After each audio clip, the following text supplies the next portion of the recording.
Good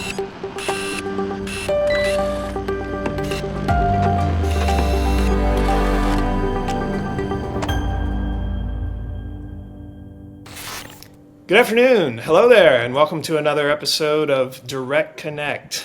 I'm Leonard Chamberlin, one of the managing partners with Archer, joined today by a very special guest, a former colleague of mine at the Federal Energy Regulatory Commission, Mr. Austin Rappeport. Austin is no longer with FERC, so he does not speak for the commission. I'm sorry, Austin, I'm taking your disclaimer for you, but Austin is the head. Yeah, that's your line. Austin is the head of detection engineering and automation for Zurich Insurance's Cyber Fusion Center. So, Austin, tell us a little bit about yourself, please, sir. Sure. Well, I'll start with that really fun title, which, if you acronymize it, it is DEA. And yes, that was on purpose. Nice. Me and my team are responsible for detection engineering across the entire Zurich insurance corporate environment globally. So Zurich Insurance, if you don't have a business, you probably have never heard of them, but they own Farmers Insurance. And are obviously really big in Europe, where they're headquartered in Zurich, Switzerland. Which, funnily enough, that city was actually named after the company, not the other way around. Oh, wow. Interesting. No, I'm joking, but I think they own half of the city at that point.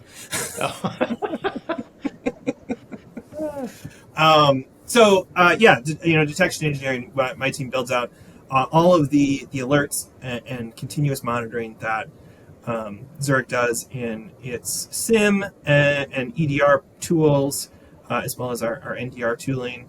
We bring all that together for our incident response and SOC teams to go and investigate when alerts come up. Very And cool. then on the automation engineering side, we manage our security orchestration, automation, and response platform, our SOAR, and we use XSOAR for that, and really just try to improve the effectiveness of processes across our Cyber Fusion Center, which is a group, global spanning, right? We have people in Chicago, in Dublin, Ireland, and in Hong Kong and Australia,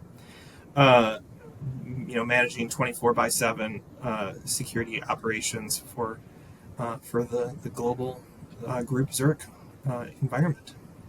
Before that, been in this position for about eight and a half years. Holy cow. Before that, did a little stint at Commonwealth Edison, which is now, I think, Constellation, or maybe Exelon. They split the local electric utility here in Chicagoland. And then before that, like you said, 4 years at the Federal Energy Regulatory Commission as an electrical engineer, technically was my title, but doing auditing and enforcement of the NERC SIP standards, as well as had a little bit to do with the rulemaking and bureaucratic side of the government, which is actually really interesting. It is. I always like to sum it up as all the wonderful things the commission does, But for those of you that are hearing Austin's name and wondering where you might have seen it, set your DeLorean time circuits to November 22nd, 2013. And that was when FERC Order 791 was officially published, aka the version 5 order, or as I like to say, the biggest thing to hit NERC SIP since Order 706. the original order. Anyway, Austin, you were credited as the primary technical resource on that order. So I'm wondering if you could maybe share some insight and tell us a little bit about your involvement on the order and thoughts on that. I'll throw in the line of I no longer work for the commission, so I definitely don't speak for them. nor any of their staff anymore. And at this point, a lot of my SIP knowledge is probably a little out of date, anyways. But that was probably the coolest part of that job. Was actually, it was not the most technical job in the world, but it was really, really interesting seeing how the sausage is made of federal regulations, right? So, we were involved. I attended quite a few standard drafting team meetings, right? Working with NERC and industry partners on developing, kind of writing the standards, both before and after the order. And then, worked really closely with our friends in the Office of the General Counsel on the rulemaking itself. And, again, seeing kind of how the sausage is made, how, that stuff gets put together over a long period of time. And I would say also like the importance of, participation as well, right? I think the rulemaking process is proposed rulemaking, comments, and then the final rule after going through those comments, and that commenting process, I think, is really important. We got a lot of good feedback. You get a lot of stuff from like the trade organizations and things like that are very canned, but I always liked the more detailed, specific, from people on the front lines, right? And we would get those sometimes too, and they actually had meaningful direction and input into the rulemaking process. So if I'm going to advocate for anything, it's don't just let the trade organizations comment for you. Everyone put in your comments, and they are read and summarized and considered. So You're here. Well said, sir. That'll be my pitch for civic duty, I guess. Yeah. Yeah. No, it's we talk a lot on these episodes about kind of lamenting how drawn out the standards development process is, and what you're talking about is kind of near the finish line, because you've at the point where there's NOPRs and official orders approving the standards. You've already been through the initial order, directing NERC to create the standards, and the years that the standard drafting team took to develop the standards and then get them approved through NERC's processes. And then, FERC has its own, process to review, comment on, and approve the standards. And then you've got, another, 12 to 36 months or whatever it ends up being of runway from when FERC approves it to where people have to be auditably compliant. It's just so long. It's an extremely agile process, right? Oh, well, yeah. Depends on how you define agile, I suppose.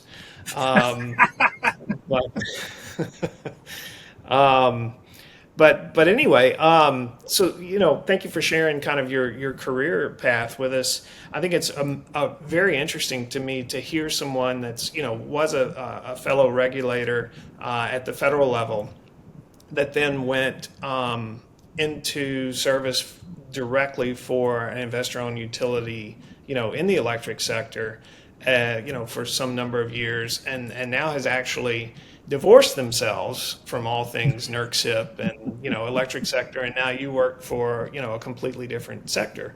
Along that career path, how have your views on risk changed and addressing either cybersecurity risk or compliance risk or just risk in general? My personal view really hasn't changed a lot, which is, and maybe that's because it doesn't align necessarily with all three of those different organizations, probably until now that I've gotten here at the end, which is where I've stayed the longest, which is probably why, or at least part of the reason why. But it's, my view on risk management is,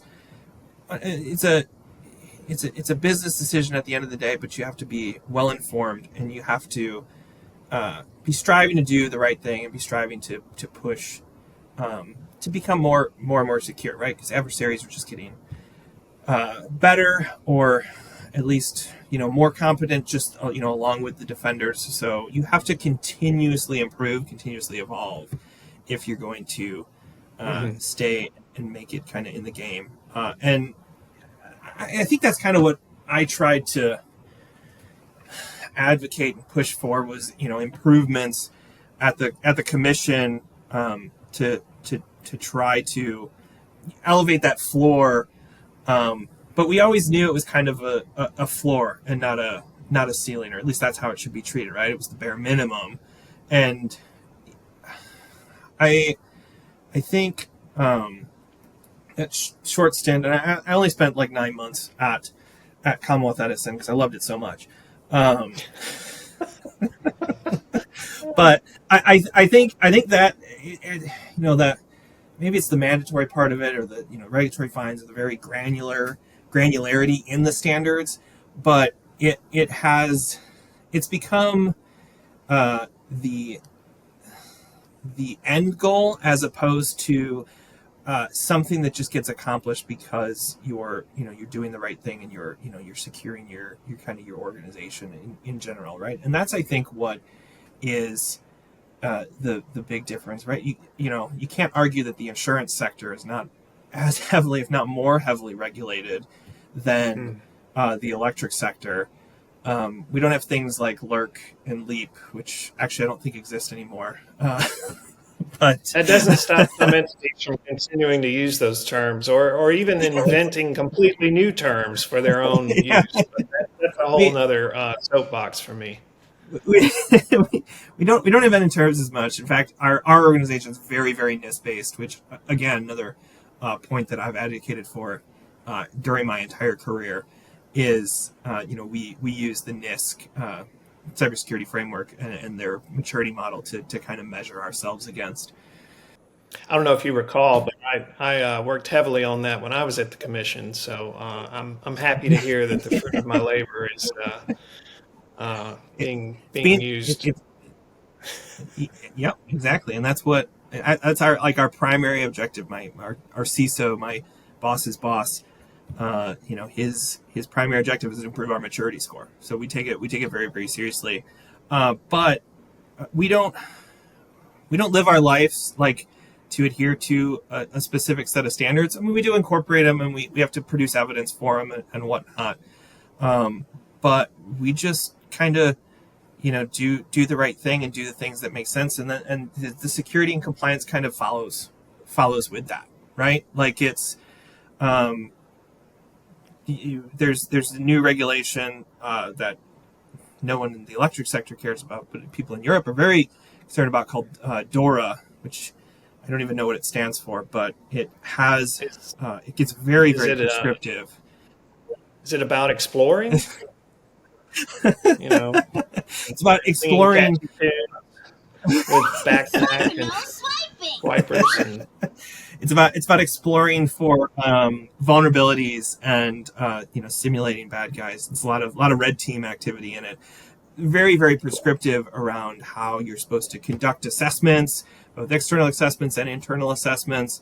And we looked at it, and there's a couple of things that we need to tweak and really nail down our documentation on, but we're doing a lot of it already because a lot of these requirements, they're not coming out of nowhere, right? They're baked in, good, solid foundational principles that any cybersecurity practitioner is going to know is, if not a best practice, then a practice that gets you moving in the right direction. So, I think what I saw at ComEd and what I saw at FERC during audits and stuff is a lot of people treat like NERC SIP as the kind of the end goal, and I'm compliant, right? I'm fine. It's always meant to be the floor, and you have to take a more holistic view of risk and inform, especially when it comes to a business, right? Inform your stakeholders. But I think once you properly inform people of risk, of the risk that they're accepting by not doing anything, right? Because inaction is a choice. Um, you find that you can get a lot of support to do a lot of good important things by just Yeah. clearly explaining the risks and explaining the potential impacts. Yeah, those are excellent points. I think, that's something that the electric sector does struggle with is kind of that executive level buy-in to do more than the minimum. And there's various reasons why that is the case. A lot of it is, budget constraints. Most of the people are, already, have full plates or multiple plates of responsibilities, and now they've got compliance on top of that, and doing the minimum to get by is sometimes all they have time for, all they have budget for. Obviously, those are not acceptable answers to a regulator, right? Oh, we didn't have time, we didn't have enough money. No, that's not going to fly. Uh, but Yeah. I think there's also a degree of if you do more than the minimum, yeah, you may be increasing your security by that approach, but you're also, from a certain point of view, increasing your compliance risk. You're introducing additional, requirements into your processes that you're then on the hook for. So that's also a consideration. But I think also, you have the benefit of moving into an industry now that I don't think anyone debates, that bad stuff can happen and what the, potential impacts are. And unfortunately, since we've yet to have that, massive, and not that I'm condoning or hoping it happens, but the electric sector, at least domestically, has not experienced, that level of attack that cause an impact for people to be in the dark. Um, Yeah. Most people don't recognize how critical that electricity is because they've never lived in a situation where they haven't had it, where, a tornado or a hurricane or, some other disaster has caused a multi-day, multi-week, multi-month outage. Um, Yeah. it doesn't take that long for society to break down, and it's not going to be a fun time when that happens to a large group. We had the Metcalf incident that didn't actually cause a single outage, and we got SIP 14 in response. And now we're a year and a half, 2 years removed from some additional substation ballistic attacks that caused some outages. People actually did lose power. So now it's going to be interesting to see, from a regulatory perspective, what the repercussions are in that regard. But anyway, your current position it sounds like an amazing opportunity to have a global view. That you're taking in European standards. You were talking about, Asia, Australia, where y'all have offices and presumably, other regulations, considerations to take into account. Um, Yeah. you know, how has that experience, um, maybe changed your perspective on risk? And I'm thinking in regards to how you address it, maybe through automation or other means. I will say, just to comment back a little bit on what you said. Zurich did have kind of a watershed moment where they shifted to take security a little more seriously, a lot more seriously. So maybe we benefit from that, right? People didn't lose their lives or lose power or anything like that, but an insurance company is entirely, reputation. Like if you don't have a good reputation, you're not going to last for very long. So, I think that's kind of the motivation on our side, right? Because we compete, in markets, right? It's not, kind of like a lot of the natural monopolies that you see for a good reason, right? In the electric sector, you don't want a million electric wires stringing to your house. I get it. But I think maybe that's kind of maybe the shift or a little bit of a difference in that we have a high quality reputation we have to maintain customers. So how do we deal with risk and same issues, right?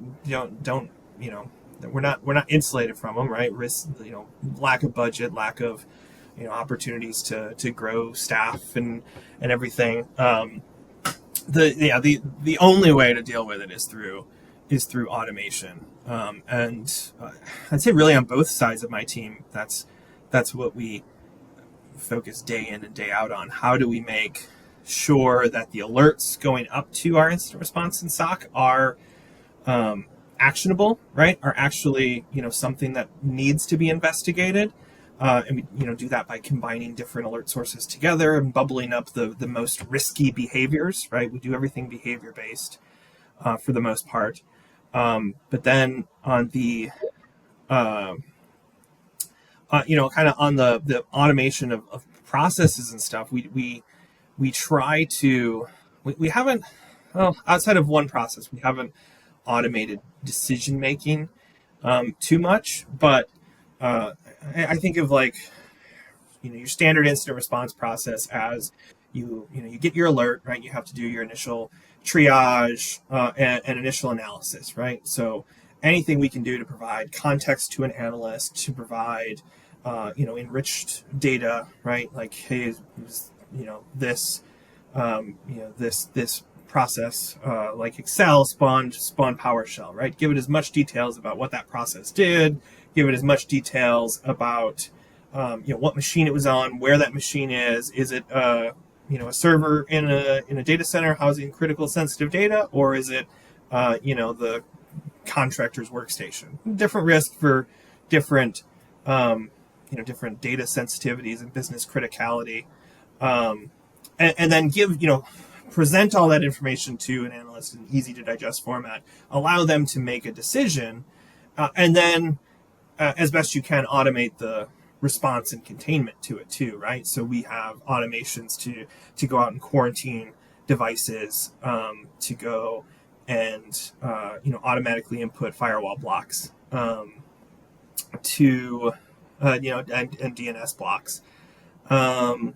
We're working So on if one. I can interrupt you there, I mean that sounds scary when I think about it from the electric sector of having that level of automation potentially with OT systems that have command and control capabilities for the grid. Yeah. It sounds like you're dealing with obviously a different class of assets that don't have that potential level of impact. We actually automate in checks too, because while we're not running the electric grid, if we have a server running our claims application that it needs to be able to respond to a claim in an hour or less, or we get in trouble from a regulator in Europe or something like that, right? So we do have checks in place before we do some of that automation, right? Where a human does get involved and it has to make a decision, and we've automated that process too, so that it's all documented of like, hey, this person approved. We went up to this local information security officer as well, or got the boss's approval before before we take any of those steps. For someone's workstation, that's gonna maybe cause them a little bit of headache getting their emails done.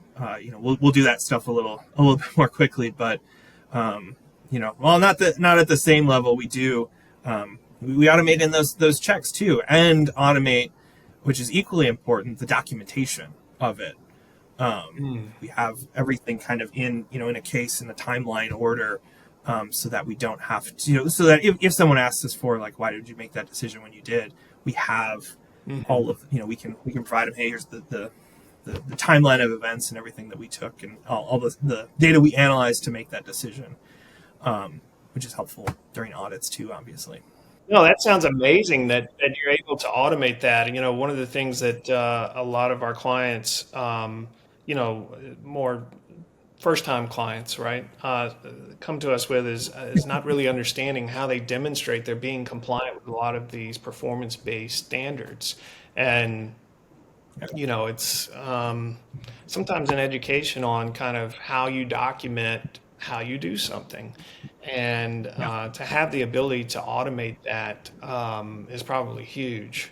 Yeah, that's very cool. And, Yeah. we always tell people, when you have the opportunity to do automation, um, that makes it so much easier from a regulatory perspective. If you have a standard, a requirement, and you have automated versus manual methods to comply, the automated approach is going to get a much quicker pass from a regulator rather than the manual, because the manual one is much more susceptible to the human error angle. That's the one that's going to get the more scrutiny. And invariably, when we're performing mock audits for our clients, where we find issues, not as Yeah. much so on the automated side. So, You have to document what you're going to do in the automation, which, in our SOAR platform, you get a nice like playbook diagram that you can kind of pop into a Word doc and with a little expository around it. And I think that's some of the best work we've done to keep auditors off of our back, right? That, if I guess in the purest sense of just doing the right thing, documentation maybe isn't the highest thing on that list, but I do think it's really, really important, because when you write it down, you commit yourself to doing it. It helps you ensure that you do it. And then, if you can build it into an automated process of, when this alert comes in, these are the things we do, and here's the proof for it. It makes those audits a snap at that point. And we do get audited a lot, both internally and externally. And I'd say the one thing, any ambiguity, write down your interpretation of it, and then just follow it, right? And at that point, there you right, go. you can argue about the the definition of language, different things like that. But as long as you're doing what you say you're going to do, I think that gets you 80-90% of the way there. Well said. And one of your comments sounds like an amazing potential title for this episode: "How to Keep Auditors Off Your Back." That should generate some hits. But anyway, we're out of time here, so we'll go ahead and wrap up. Austin, thank you so much for making the time to chat with us today. It was great to see you, and really appreciate your insight. Yeah, thanks for having me. This was a ton of fun. And you ever want me to come chat again, just let me know. Will do. All right. Thank you, sir. And thank you to everyone. We'll see you next time on the next episode of Direct Connect. Your support drives us forward. Don't forget to subscribe and enable notifications, ensuring you never miss out on valuable insights. When it comes to safeguarding your business, Archer is your trusted partner. Explore our robust solutions at archerint.com. Get in touch with an email or phone call and fortify your company's defenses. We value your input. Share your thoughts, questions, or topics you'd like us to cover, and tune in every other Wednesday for a brand new episode of Direct Connect.